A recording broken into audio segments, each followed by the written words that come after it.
Faraday's ideas on electricity and magnetism were put into mathematical form by physicist James Clerk Maxwell. He formulated 4 beautiful equations on electricity and magnetism. For easy understanding, let's review these formulas in simple terms. His first equation is about electricity. It states that electric charges, whether positive or negative, create an electric field. The second equation is about magnetism. All magnets have 2 poles.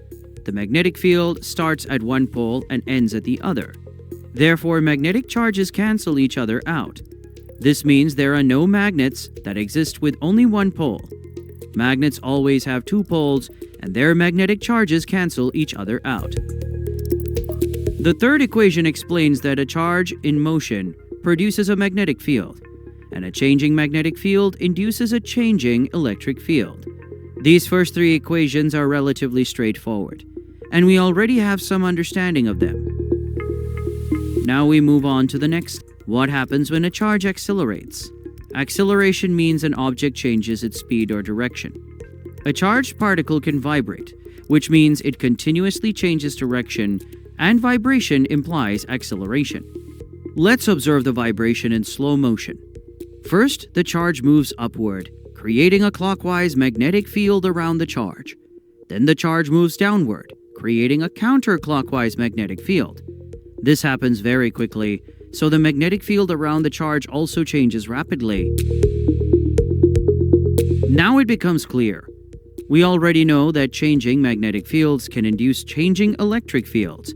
So as the charge vibrates, the changing electric field induces a changing magnetic field, and the changing magnetic field induces a changing electric field. This process repeats continuously, propagating through space. The electric and magnetic fields work together to push each other along. This field conversion is called electromagnetic waves. At any point, the electric and magnetic fields are perpendicular to one another and to the direction of propagation. This is the fourth equation of Maxwell. Electromagnetic waves are produced whenever a charge is in accelerated motion. These waves don't require any medium to travel. They can propagate through a vacuum. If the charge stops vibrating, new electromagnetic waves won't be produced, but the waves already created will continue to spread. From his equation, Maxwell calculated that electromagnetic waves propagate through space at a constant speed of 300,000 kilometers per second and never slow down or stop.